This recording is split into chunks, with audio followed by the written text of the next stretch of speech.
Très heureuse de vous retrouver aujourd'hui, les amis, autour d'un sujet qui concerne les jeunes, mais aussi les moins jeunes, la colocation.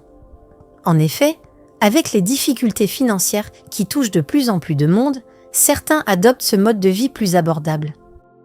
Vivre en colocation, c'est souvent une aventure humaine enrichissante. On partage des moments, des repas, des fous rires, mais c'est aussi un défi au quotidien.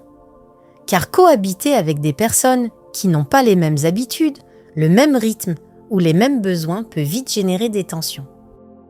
Dans cette vidéo, je vais vous parler des principales causes de conflits en colocation, puis je vous proposerai des solutions concrètes pour vivre ensemble plus sereinement.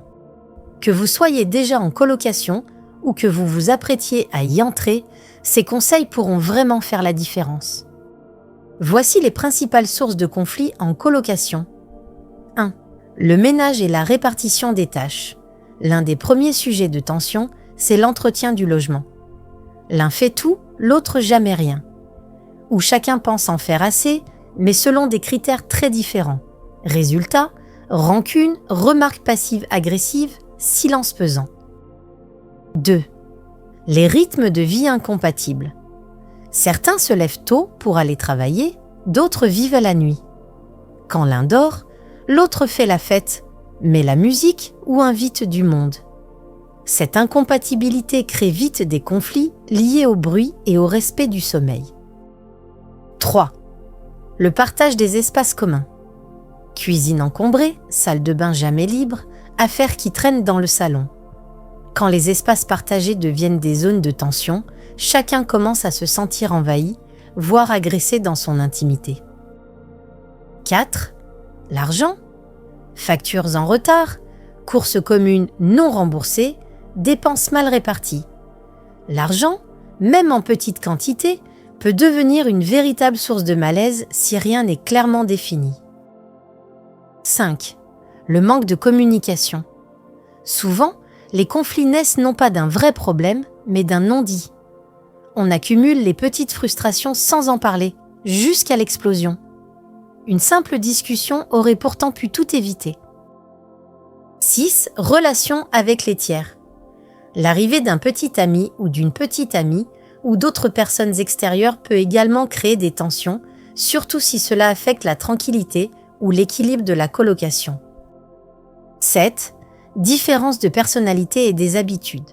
Les habitudes de chacun, le niveau de propreté, les horaires de sommeil et les préférences en matière de bruit peuvent entraîner des tensions si elles ne sont pas gérées avec respect et communication. 8. Non-respect des règles et des accords. Cela peut inclure le non-paiement du loyer ou des charges, le désordre dans les espaces communs ou le non-respect des horaires de bruit. Il y a bien sûr des solutions pour une colocation apaisée. Premièrement, mettre en place des règles claires dès le début. Avant même les premières tensions, fixez ensemble quelques règles de vie partagées. Répartition du ménage, fonctionnement des courses, gestion des factures, plages horaires calmes. Ces règles posent un cadre rassurant et évitent les malentendus. Deuxièmement, cultiver la tolérance et l'adaptation. Accepter que l'autre n'ait pas les mêmes habitudes que soi, c'est essentiel. Il ne s'agit pas de tout accepter, mais de faire preuve de souplesse. Une bonne colocation, c'est aussi une école de la patience et du lâcher-prise. Troisièmement, osez parler calmement. Dès qu'un malaise apparaît, exprimez-vous, mais pas sous le coup de l'énervement.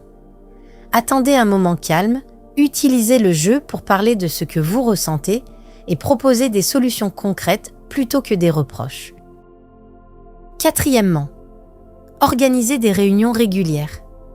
Une fois par mois, par exemple, vous pouvez vous retrouver autour d'un café pour faire le point. Ce qui va bien, ce qui peut être amélioré. Ce moment permet de prévenir les tensions et de renforcer la cohésion du groupe. Cinquièmement, valorisez les moments positifs. Ne parlez pas seulement quand ça va mal. Encouragez, remerciez, proposez des activités ensemble. La bienveillance quotidienne est un ciment qui renforce la paix durablement. Vivre en colocation, ce n'est pas toujours simple. mais c'est une formidable opportunité d'apprendre à mieux vivre avec les autres, à développer sa patience, sa capacité à communiquer et à faire des compromis. Les conflits ne sont pas une fatalité. Ils peuvent devenir des leviers de compréhension si on prend le temps d'écouter, d'exprimer et de construire ensemble. Souvenez-vous, la paix n'est pas de l'absence de conflits, mais de notre manière de les traverser avec respect et maturité.